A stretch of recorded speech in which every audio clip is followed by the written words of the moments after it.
잠깐 기도하겠습니다.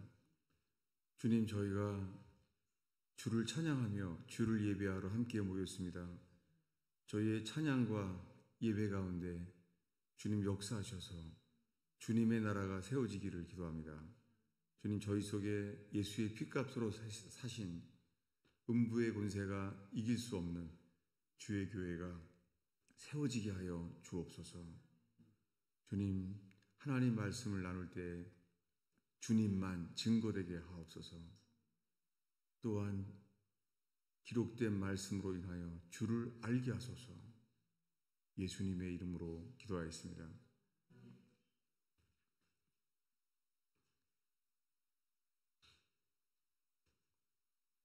오늘은 하박국의 말씀을 아주 짧습니다. 지금 하박국의 말씀은 지금 우리나라의 상황과 같습니다. 나라가 많이 어렵습니다. 어둡습니다. 그 이유는 죄와 불법 때문입니다. 헌법재판소도 국회도 불의와 거짓이 넘칩니다. 뉴스도 믿기가 어렵습니다. 많은 뉴스가 거짓입니다. 우리들에게 의인은 주님의 말씀만이 의고 빛이십니다. 주님은 지금 사람을 찾습니다. 그것은 의인입니다. 그런데 쉽지 않습니다. 정치가도 군인들도 불의합니다. 하나님은 사람을 찾습니다. 언제나 하나님을 두려워하는 사람을 찾습니다. 하나님을 두려워하는 사람들은 세상을 두려워하지 않습니다. 그런데 수많은 국회의원들이나 장군들이나 정치가들이 얼마나 부패한 사람들인지, 근데 그 속에서 문제는 예수 믿는다는 사람들이에요. 교회 다닌다는 사람이에요. 자기는 천국 갈 수 있을 거라고 생각하죠. 여러분, 저는 늘 설교 때마다 열처녀 비유를 말합니다. 열처녀 비유는 다 예수 믿는 사람들이에요. 그 사람들 다 예수님을 하나님의 아들로 믿는다고 하는 거예요. 다들이요. 자기네가 하나님을, 예수님을 신랑이라고 믿는다는 거예요. 문제는 주님이 사람들을 구별해요. 내가 너를 모른다는 거예요. 오늘날 수많은 크리스찬들이 자기는 예수를 믿는다는 거예요. 여러분, 예수님이 우리를 알아야 구원받아요. 오늘 말씀에 오직 의인은 믿음으로 말미암아 살리라. 그 믿음은 우리가 믿는 그 믿음이 아니라 예수님이 인정하는 믿음이에요. 열처녀 비유는 지금도 똑같습니다. 수많은 사람들이 다 예수 믿는데요. 그러나 삶은 자기 마음대로 삽니다. 자기 뜻대로 살고 삶에 드러나져요. 우리가 주님의 뜻을 구하는 사람인지 내 뜻을 따르고 사는 사람인지 우리는 그 결과를 언젠가 맞이하게 됩니다. 사람들은 그리스도의 구원만을 생각하지 그리스도의 심판대가 있다는 것을 몰라요. 여러분, 그날에는 우리가 행한 모든 것을 주님 앞에서 우리가 스스로 직고하게 돼요. 주님이 말하지 않아요. 우리가 행한 것을 우리가 입으로 말하게 돼요. 여러분, 다니엘처럼 욥처럼 하나님을 경외하는 저와 여러분 되기를 축원합니다. 이 하박국 때예요. 아주 어려웠어요. 그 상황이 하박국 1장에 있는데요. 주보 가운데 있습니다. 우리 하박국의 기도를 읽고자 해요. 하박국서 1장 1절부터 4절까지인데요. 하박국의 기도입니다. 함께 읽겠습니다. 하박국, 선지자 하박국이 묵시로 받은 경고라. 여호와여, 내가 부르짖어도 주께서 듣지 아니하시니 어느 때까지리까? 내가 강포로 말미암아 외쳐도 주께서 구원하지 아니하시나이다. 어찌하여 내게 죄악을 보게 하시며 패역을 눈으로 보게 하시나이까? 겁탈과 강포가 내 앞에 있고 변론과 분쟁이 일어났나이다. 그러므로 율법이 해이하고 정의가 전혀 시행되지 못하오니 이는 악인이 의인을 에워쌌으므로 정의가 굳게 행하여 지민이이다.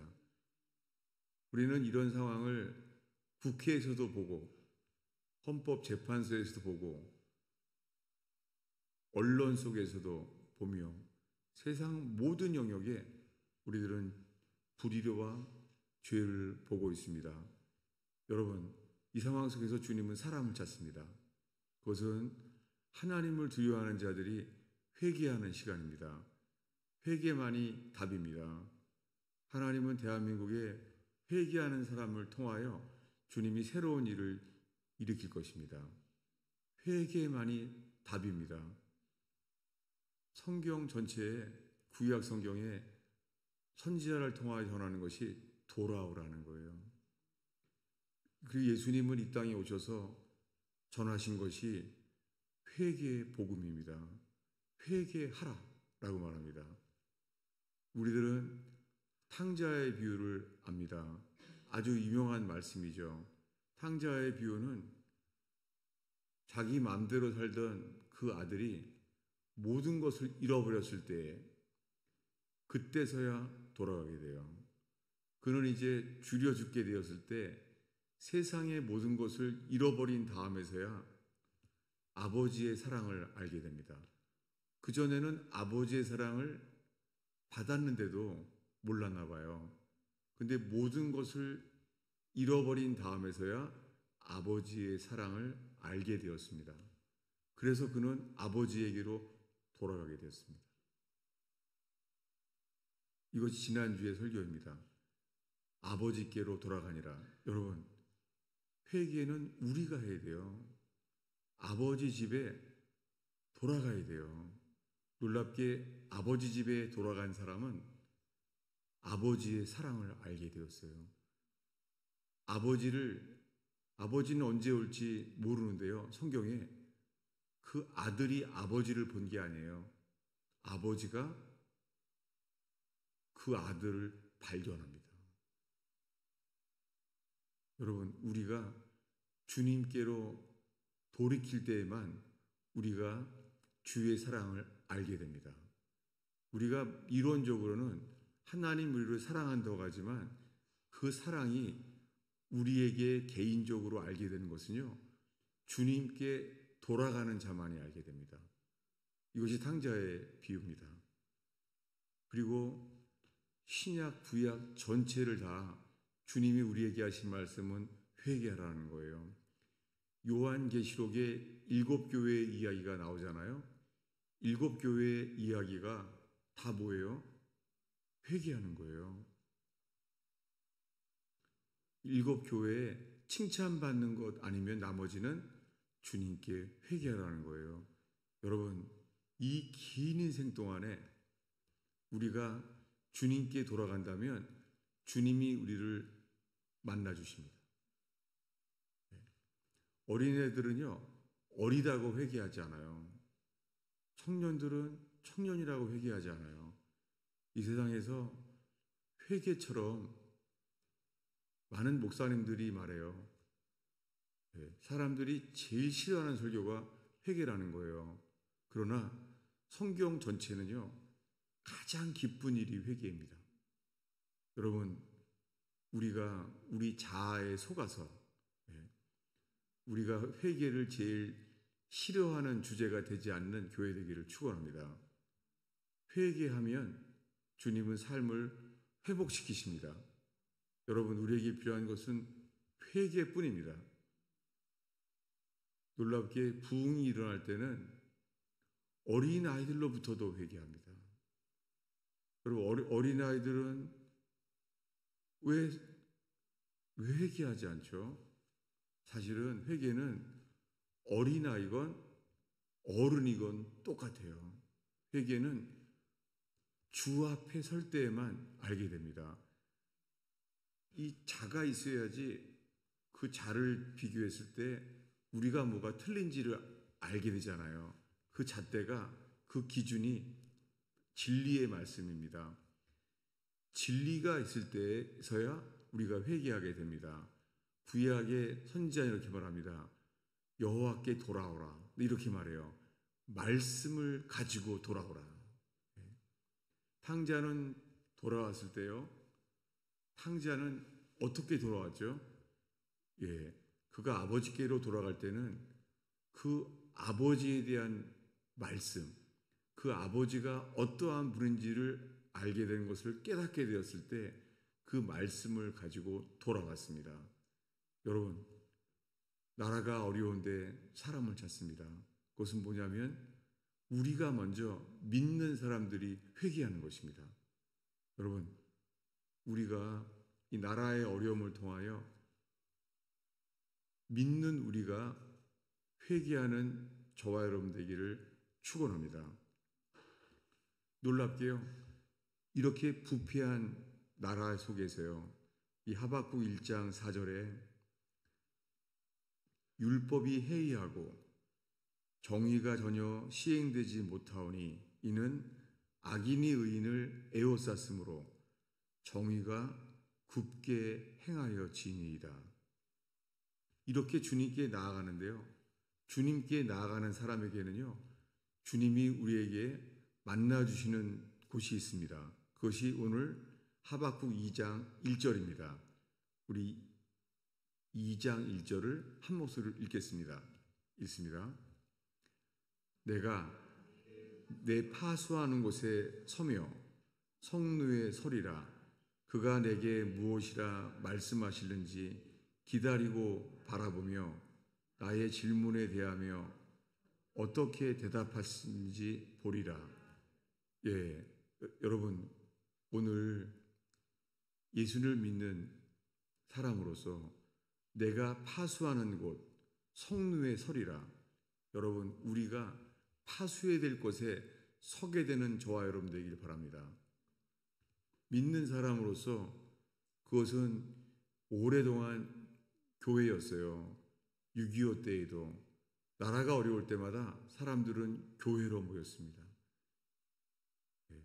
저는 나라가 어려움을 깨달았다면 전 누군가 새벽 기도라도 올 줄 알았어요.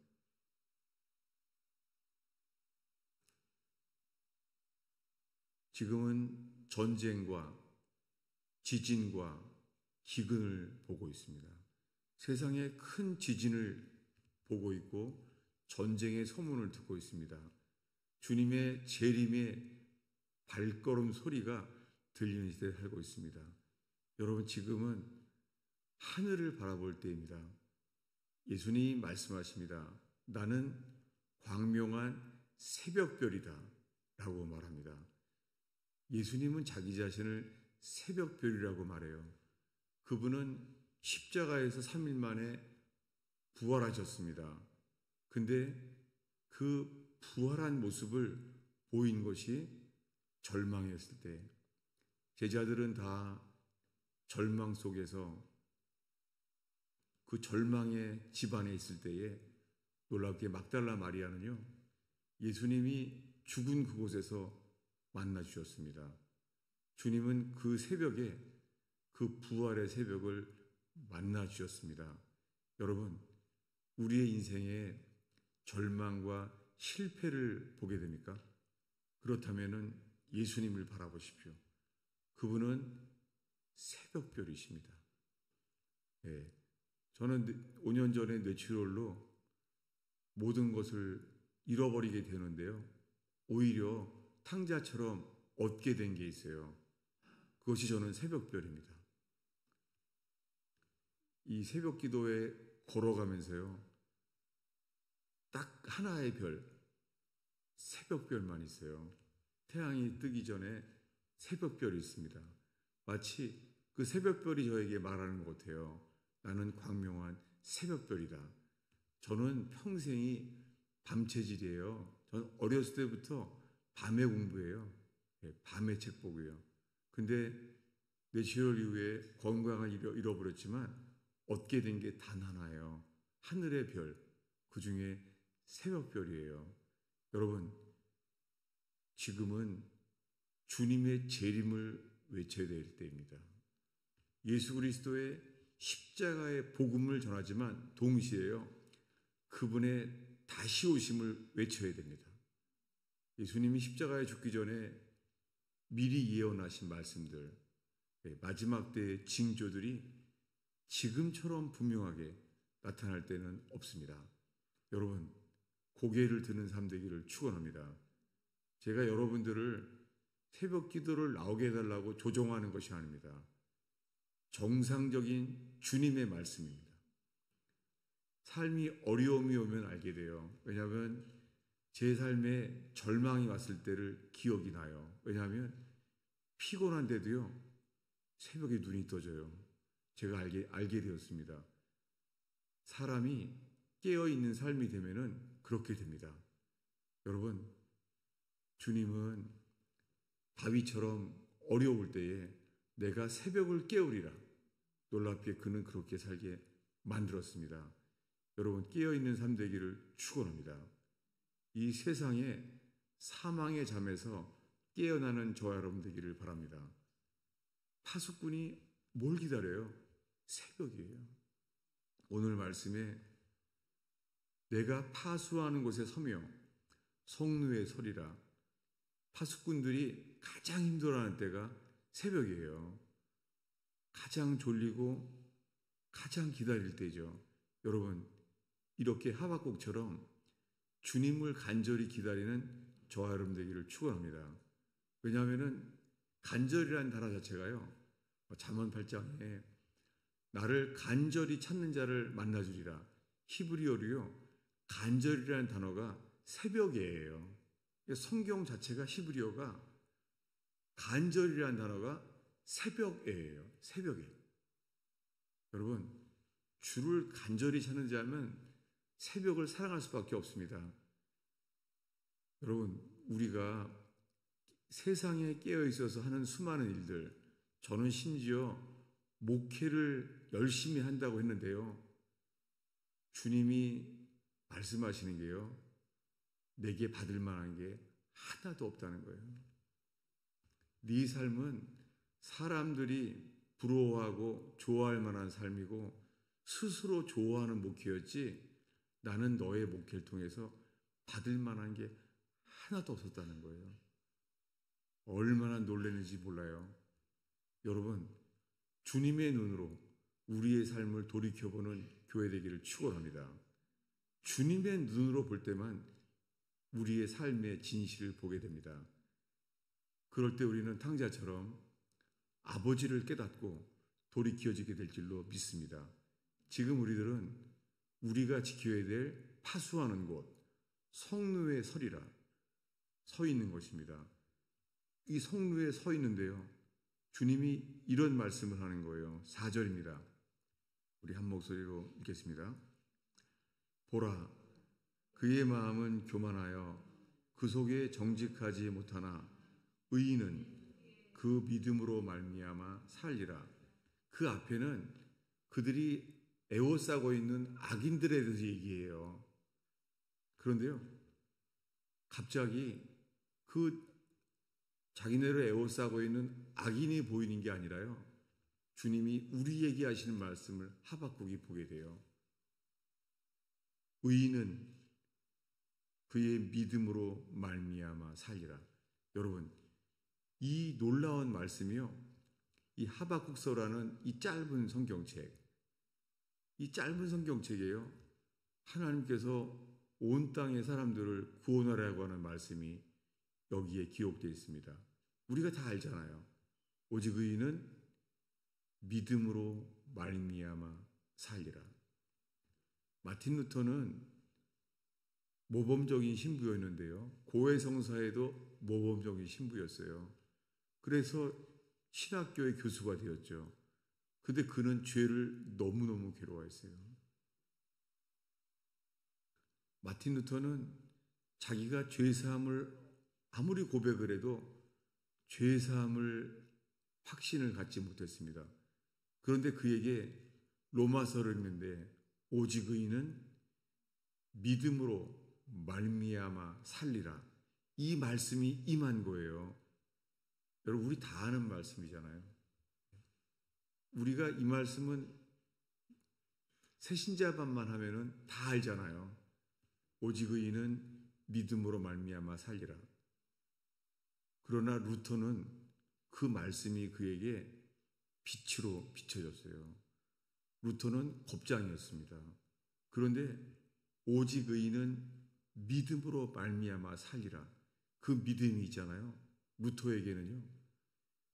교황의 그 죽음의 위협을 주는데도 불구하고, 교황이 화형시키려고 하는데도 불구하고 그는 두려워하지 않은 사람으로 바뀌었어요.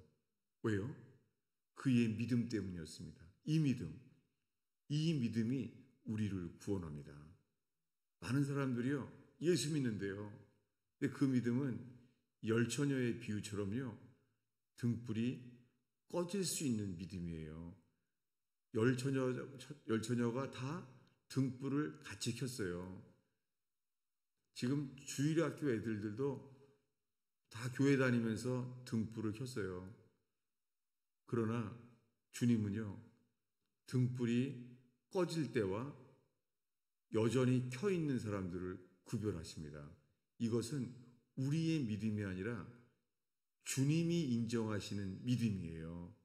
여러분, 우리가 다 예수 믿는다고 하는데 주님은 우리에게요, 너는 내 것이다.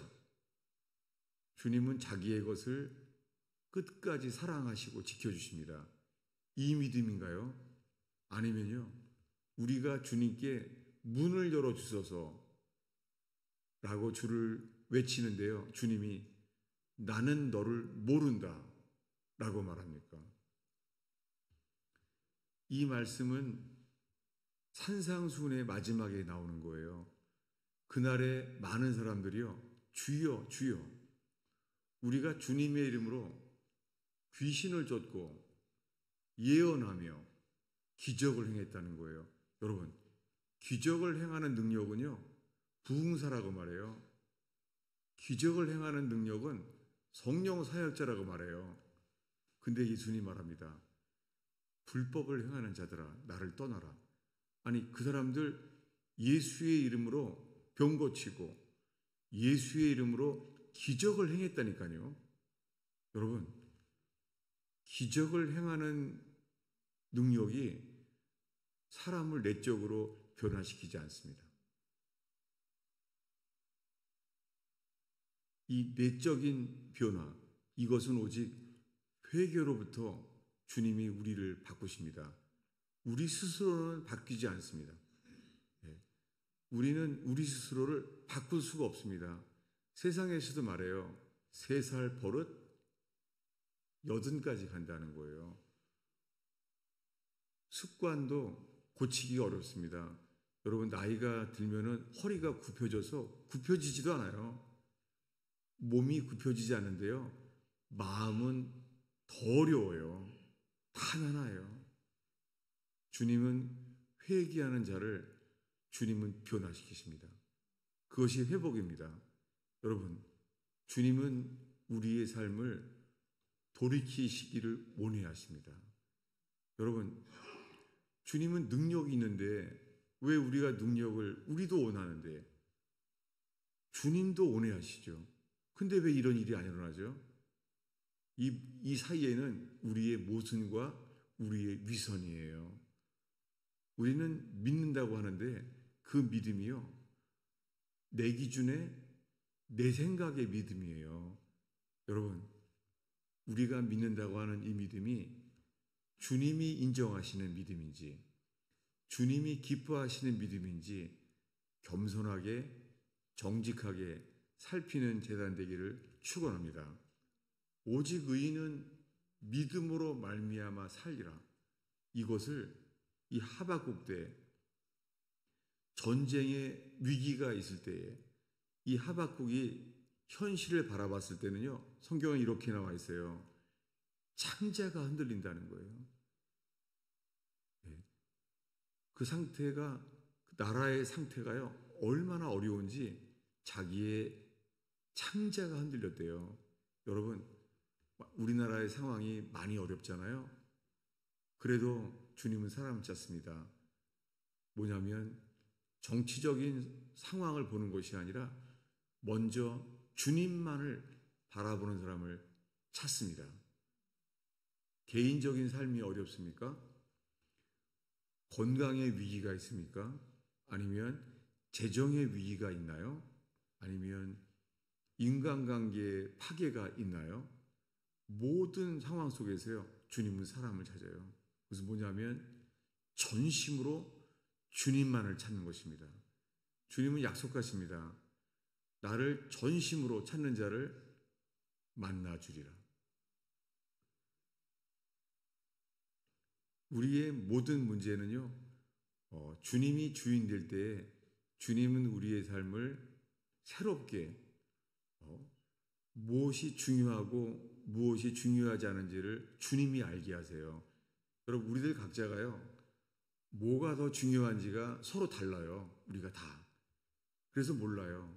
그런데 주님만을 바라볼 때에서야 우리의 삶 속에 무엇을 중요하게 여겨야 되는지를 주님이 알게 하십니다. 여러분, 오늘 이 시간에 주님만을 바라봅니다. 이 속에서 주님이 우리에게 중요하게 여기는 것, 그것을 돌이키는 이 제단 되기를 축원합니다. 주님은 사람을 기다려요. 뭐냐면 이 믿음은 나는 할 수 있습니다 하는 믿음이 아니라요, 나는 아무것도 할 수 없습니다 라는 믿음이에요. 오늘의 마지막 설교를 보겠습니다. 주보 앞쪽에 있는데요, 로마서 4장 19절부터입니다. 우리 19절부터 22절까지 우리 한 목소리로 읽겠습니다. 19절부터 읽습니다. 그가 100세나 되어 자기 몸이 죽은 것 같고 사라의 태가 죽은 것 같음을 알고도 믿음이 약하여지지 아니하고 믿음이 없어 하나님의 약속을 의심하지 않고 믿음으로 견고하여져서 하나님께 영광을 돌리며 약속하신 그것을 또한 능히 이루실 줄을 확신하였으니 그러므로 그것을 그에게 의로 여겨졌느니라. 아브라함은 75세에 갈대아 우르를 떠났잖아요. 믿음으로. 대단한 믿음이죠. 그래서 그는 하나님을 믿게 되었어요. 그래서 하나님은 그를 믿음으로 의롭다고 여기셨죠. 그런데 이 로마서에요, 75세에 믿음을 얻었을 때를 말하지 않고 100세의 얘기예요. 100살에 그가 이제는 나는 아무것도 할 수 없어. 이 믿음은 자기를 근거한 믿음이 아니었어요. 그 전에는 자녀를 준다고 약속을 했는데요, 아브라함이 어떡하죠? 이스마엘을 낳게 돼요. 여러분, 우리가 이 믿음이 없을 때 우리 인생의 모든 활동의 열매는요, 이스마엘이에요. 우리의 방법이 이 육신의 열매인 거예요. 이건 어쩔 수가 없어요. 모세도 그랬어요. 모세는 애굽의 모든 학문을 다 가졌어요. 근데 그가 한 일은 애굽 사람을 쳐 죽였습니다. 그리고 도망가야 됐어요. 그는 뜻은 좋았는데 그의 육신의 열매는 이스마엘과 같았습니다. 그는 도망가야만 했었습니다. 근데 40년이 지났습니다. 모세가 어떻게 기도했을까요? 모세가 하나님, 도대체 언제까지 나를 새롭게 하십니까? 40년 동안 그의 기도가 어땠을까요? 놀랍게요, 모세가 40년 동안 하나님을 기다린 게 아니라요, 하나님이 모세를 기다렸어요. 언제까지요? 나는 아무것도 할 수 없다 이제. 여러분, 하나님이 기다렸습니다. 똑같이요, 아브라함도 아니 75세에 자녀를 준다고 약속했는데 누가 기다려요? 아브라함이 기다리죠. 그러다가 86세에는 이스마엘을 낳아요. 그는 자기가 기다리는 줄 알아요. 근데요, 그가 100살이 되었어요. 그때 알게 됐어요.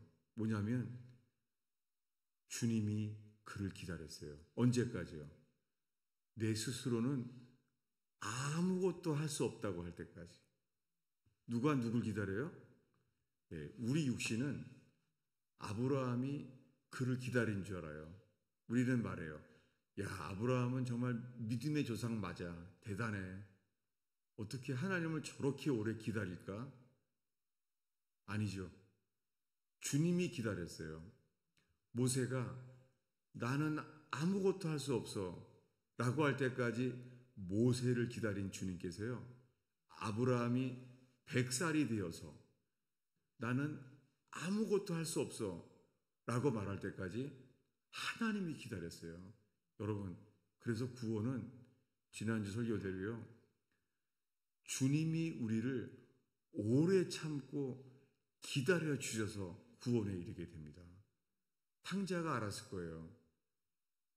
내가 허랑방탕하게 사는 동안에 아버지가 그를 오래 참고 기다려 주셨어요. 여러분, 오늘 부족한 우리들을 기다려 주시는 긍휼의 하나님, 진노 중에라도 긍휼을 잊지 아니하시는 주님, 그분을 노래하는 예배 되기를 축원합니다. 기도하겠습니다. 아버지 하나님, 저희가 아무것도 할 수 없다고 할 때에 주님께서 우리에게 바랄 수 없는 중에 바라고 믿게 하시는 주를 찬양합니다. 상황이 너무 악하고 어두울 때, 아무것도 바라볼 수 없을 때 오직 의인은 믿음으로 말미암아 살리라 말씀하시는 주님을 찬양합니다. 주님, 이곳에 아무것도 자랑할 것이 없고 주님만 바라보는 제단 되게 하옵소서. 주님의 오래 참으시고 주님의 긍휼로 만족해 되는 제단 되게 하옵소서. 예수님의 이름으로 기도하였습니다.